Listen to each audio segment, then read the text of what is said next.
So I saw this interesting post today from the Leading Report, and it says, breaking, 12 states have formally adopted resolutions calling for an amendment to the U.S. Constitution to establish term limits for members of Congress. And I found it relatively interesting today because 12 states is nothing to, to sort of scoff at, right?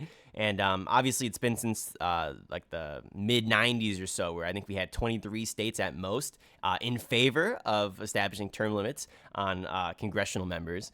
And then it was sort of shot down, right? Because there was, I think it was U.S. Term Limits Inc. Versus Thornton, which basically said that, look, individual states cannot impose term limits on federal positions. And so with that said, everything sort of just fizzled away, and we haven't really talked about it much. But I feel like in recent years, we've been talking a little bit more about term limits in this country, in particular because a lot of our politicians are extremely old. They're getting old, or they are extremely old. I mean, just look at congressional members. I mean, we had one the other day, probably about 6 months to a year ago, who actually was found in a nursing home with like dementia. And I was like, Jesus Christ, like that is insane, and that should not be happening. Now, you could argue, and I think this is a very, very, very fair argument, that term limits are undemocratic, right? And they should therefore, be unconstitutional if you want a democratic country, because if the people want these individuals in power, then that is what they should get, right? But there's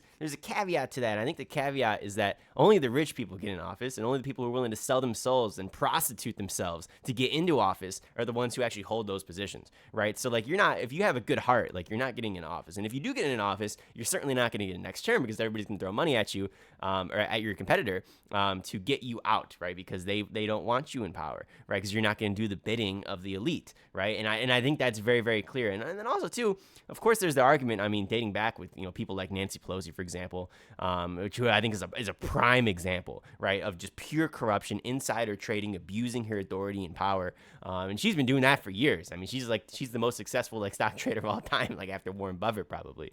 And it's like, coincidence? I think not. And so, I mean, they got pictures of this woman back in the 1960s with JFK. I mean, so I'll put that up right here for you. But like, look at how insane that is, right? Like, this is somebody who we know is a corrupt person, and like, we don't do anything about it. People keep voting her back into office, and it's like, well, is that democratic? Is that not democratic? And it's like, technically it's democratic, right? It's like, but these people tend to abuse their power after a certain point. They make all the connections, and I'm not saying that you couldn't do that within, just like a term or two, right? But what I am saying is, it's like, it becomes a little bit more prevalent, and like, they eventually become untouchable, like Nancy Pelosi, for instance. And so, and I use her as a great example, right? Because, I'm a Democrat myself. Now, I don't really like the Democrats. I'm not a big fan of them. I don't like any party, right? But having said that, it's a prime example. It shows I'm not even biased on this matter too. It's like, look, the Democrats are doing just as bad things as the Republicans are in a lot of cases. Obviously it's like a uni-party system, as Elon Musk has been calling it recently. It's like, we're very, very, very, very close, and they differ on a few issues on the corporate side. And like, I'm probably like all the way over here, and then probably down some, because I'm like a libertarian, very libertarian as well. And so like, I'm not trying to show bias here. It's like, but term limits they're an interesting concept here. And so I'm very curious to see what you guys have to say. Obviously, people have been going back and forth on this discussion for a long time. And, we're still far away from getting enough states to actually propose a convention. And so I believe you need to get 34 states to propose a convention, and they all go to this convention. And I think it's 38 states, or 3/4, have to actually ratify this into law. And so, no, we're not close to having term limits, right? And the peak was 23. I think we're at 12 right now, or we are at 12 right now. That's the point of this video. And so, a little bit ways away here, but no, you could see this catching on. And I think we need to be talking about it, because I think that this is something that we should probably be in favor of, or at least strongly consider. Obviously, for obvious reasons, we should strongly consider this, because, well, I mean, look what we got here. Or at the very least, you should do something like, okay, like, you can get elected to a term or two in a row, then you got to take a few terms off or something. But I don't know, but this is something that we need to consider.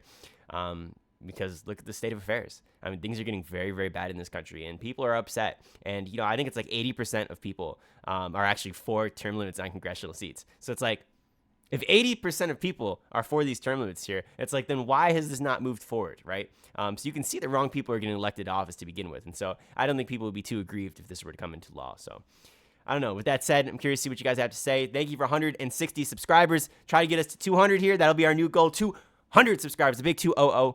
And we'll talk to you later, ladies and gentlemen.